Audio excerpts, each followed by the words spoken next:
हाँ, kinds of adverb अपन थोड़ा सा डीपली देख रहे थे डियर स्टूडेंट्स।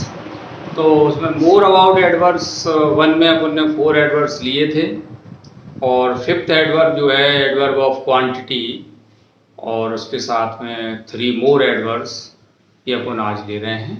देखते हैं फिफ्थ नंबर है 4। इसके अपन इससे लास्ट वीडियो में बता चुके हैं, मोर अबाउट एडवर्ब्स वीडियो 1 में बता चुके हैं। वो क्या नंबर है उसका, 2 द पॉइंट 6 में, उसमें देख सकते हैं आप। Adverb of quantity, quantity oblique, इसको रेंज भी बोलते हैं। क्या बोलते हैं? ऑफ एडवर्ब ऑफ रेंज या एक्सटेंड, इसका एक और नाम है। डिग्री भी इसका एक नाम है, एडवर्ब ऑफ डिग्री। डिग्री का मतलब यहाँ स्टेट या हिंदी में कहें तो अवस्था से। तो इसमें अपन देखते हैं कौन कौन से एडवर्ब इसमें आते हैं, देख लीजिए। जो भी वैसे क्वांटिटी से मतलब मात्रा सूचक एडवर्ब हिंदी में, वो उसको हिंदी में अपन बोल सकते हैं। देखो कौन कौन से एडवर्ब आते हैं। एग्जाम क्या कहते हैं, टू है, very, quite, enough, fully, entirely, wholly, fairly,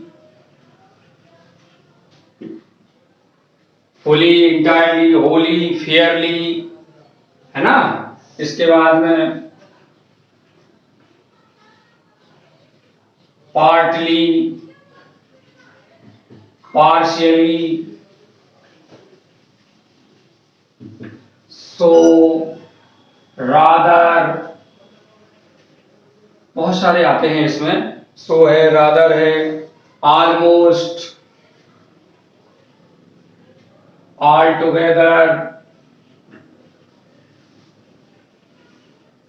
etc करते हैं। बहुत सारे हैं इसमें, ये इस कैटेगरी में आते हैं।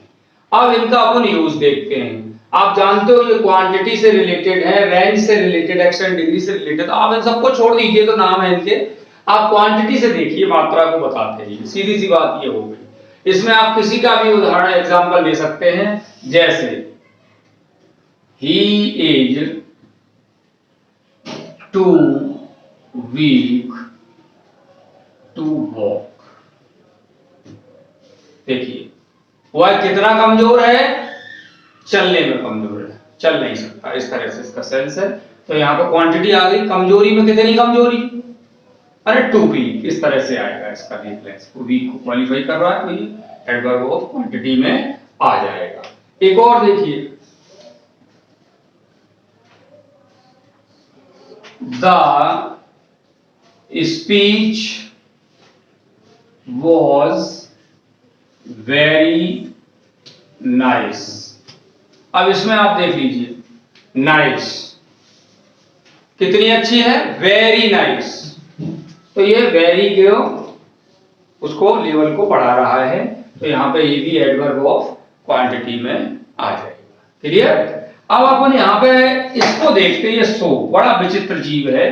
ये एडवर्ब ऑफ मैनर में भी है और क्वांटिटी एडवर्ब में भी है। तो इसका यूज अपन देखते हैं। He is so tall that he can touch the ceiling।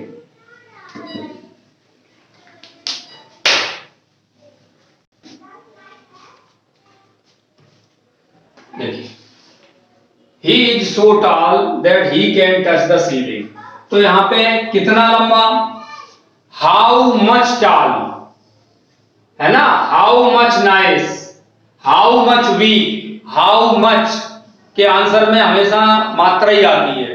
तो इसमें एडवर्ब ऑफ क्वांटिटी में ये आ जाता है। How much tall, so tall, how much nice, very nice, how much weak, too weak. Clear. तो ये सो जो है, सो एडवर्ब ऑफ क्वांटिटी हो गया। यहां पे क्या हो गया, एडवर्ब ऑफ क्वांटिटी। क्या हो गया? Adverb of quantity. अब सो का प्रयोग एडवर्ब ऑफ मैनर के रूप में भी हो सकता है। He can not, can't do so. देखिए इस तरह से वह ऐसा नहीं कर सकता। ऐसा माने मैनर आ गया ना, ऐसा माने किस तरह से? इस तरह से। तो इस प्रकार से ये किस में आ गया? यहां पे एडवर्ब ऑफ मैनर में आ गया। तो ऐसा कुछ एक शब्दों के साथ हो जाता है। लास्ट वीडियो में भी मैंने इसी बात पर डिस्कस किया है, मोर अबाउट एडवर्ब में। तो स्टूडेंट्स को बेशक किसी भी स्टैंडर्ड के कंपटीशन के स्टूडेंट हो, उनको इस मामले में ज्यादा केयर नहीं करनी है, क्योंकि कभी भी ये नहीं पूछा जाता कि एडवर्ब ऑफ क्वांटिटी है, कि एडवर्ब ऑफ मैनर है, कि एडवर्ब ऑफ फ्रीक्वेंसी है, एडवर्ब ऑफ प्लेस है, टाइम है, इंटेरोगेटिव, ऐसा कुछ नहीं पूछते। वो केवल ये देखते हैं कि एडवर्ब आप आइडेंटिफाई कर लेते हो या नहीं, इस बात पर फोकस रहता है। क्लियर? सो इस मामले में ज्यादा ना जाए। बात यहां आ गई थी, सो यहां दिखाई दे दिया, तो मैंने उसको थोड़ा सा एक्सप्लेन कर दिया है, टेंशन लेने की आवश्यकता नहीं।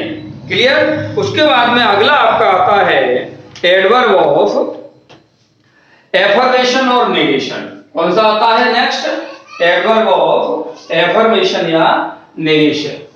देखिए इसको,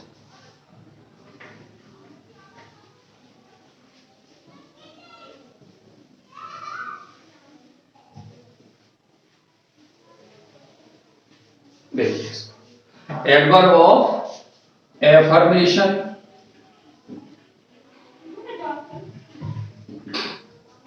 या नेगेशन। माने इसमें ये एडवर्ब्स क्या बताते हैं? या तो किसी भी चीज को यस करते हैं, एक्सेप्ट करते हैं, या फिर उसको डिनाई कर देते हैं, मना कर देते हैं, रिफ्यूज कर देते हैं।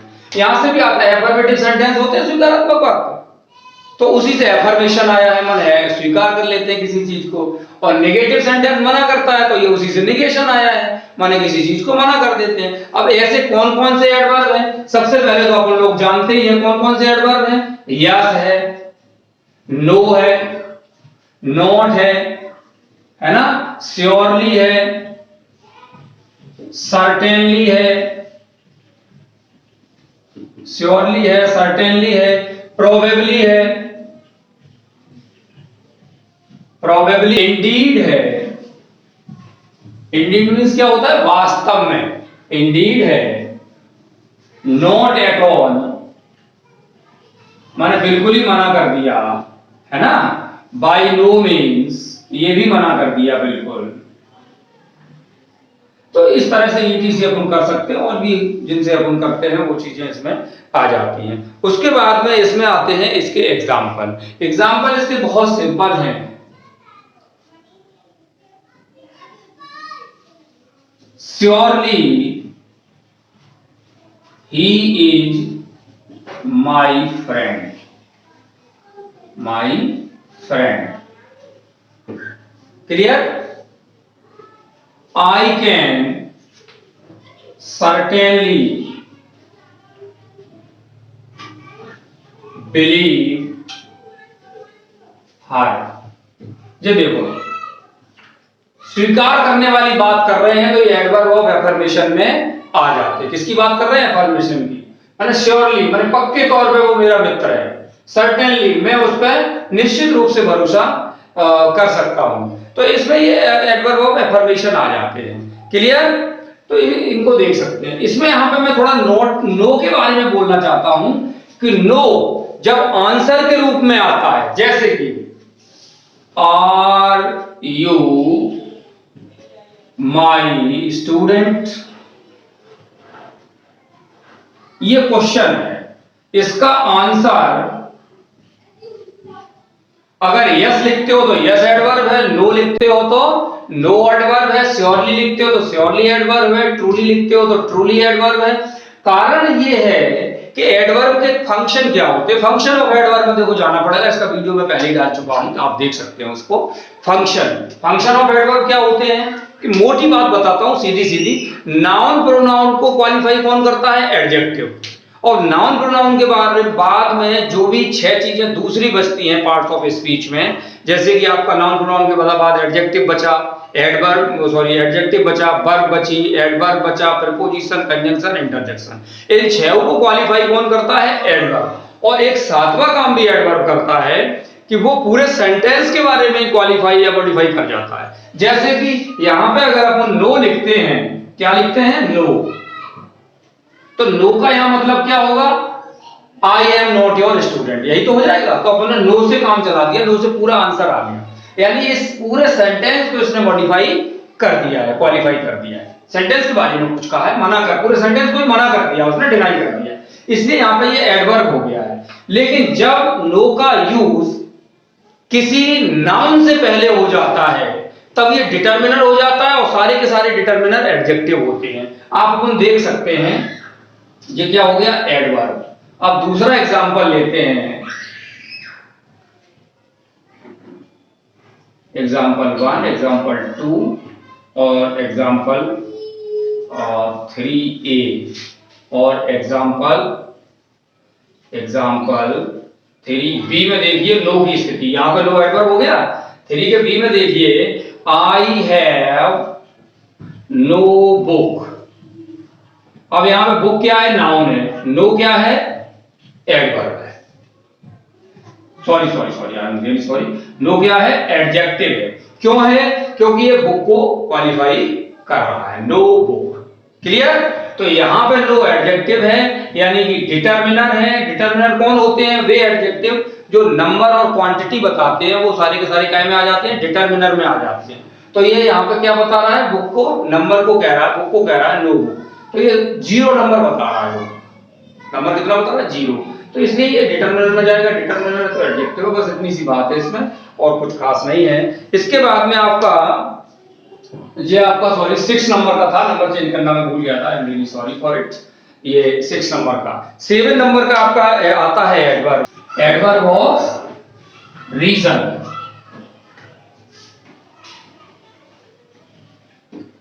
रीजन इसमें कौन कौन से आते हैं? हैंस आता है और देयरफॉर आता है। इसमें ज्यादा नहीं आते हैं, therefore, consequently,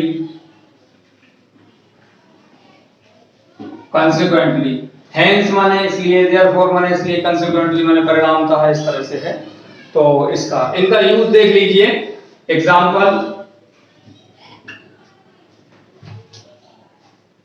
she therefore left the job। इस तरह के सेंटेंस में आता है। अपन जो एप्लीकेशंस वगैरह लिखते हैं उसमें भी ये therefore का प्रयोग अपन कर लेते हैं। I therefore request you, इस तरह से आता है, तो वो इसी कारण इसमें आता है ना। consequently देख लीजिए, consequently ये रीजन बताता है। इसको मैंने सेंटेंस को थोड़ा छोटा लिखा है, इसके पहले एक सेंटेंस और होगा, इसलिए उसने जॉब छोड़ दिया, माने उसका रीजन जो है पहले आ जाएगा उसका, तो उसके बाद में इसलिए आता है देयरफॉर माने इसलिए। वो सेंटेंस मैंने लिखा नहीं है, मैं तो केवल इसके यूज को ही फोकस यहां पे कर रहा हूं, इसलिए कंप्लीट सेंटेंस यहां नहीं लिखा गया है। कंसिक्वेंटली इसमें भी यही है, इसमें डबल सेंटेंस होते हैं, तो देख लीजिए consequently Radha was at the top, माने परिणाम था, फलस्वरूप राजा सबसे ऊपर थी, राधा सबसे ऊपर थी। इसके पहले कोई सेंटेंस होगा, ये ध्यान रखना। Radha works hard, Radha worked very hard, तो फिर कंसिक्वेंटली करके इसको आ जाएगा। क्लियर? इस तरह से इसका है। उसके बाद में ये इतने 7 एडवर्ब्स अपने हो गए हैं। इसके बाद में आपके बचे इंटेरोगेटिव एडवर्ब्स और रिलेटिव एडवर्ब्स। इनको अपन नेक्स्ट वीडियो में देखेंगे, ठीक है ना। तब तक के लिए थैंक यू, और आप चैनल को सब्सक्राइब कर लें और वॉच करते रहें।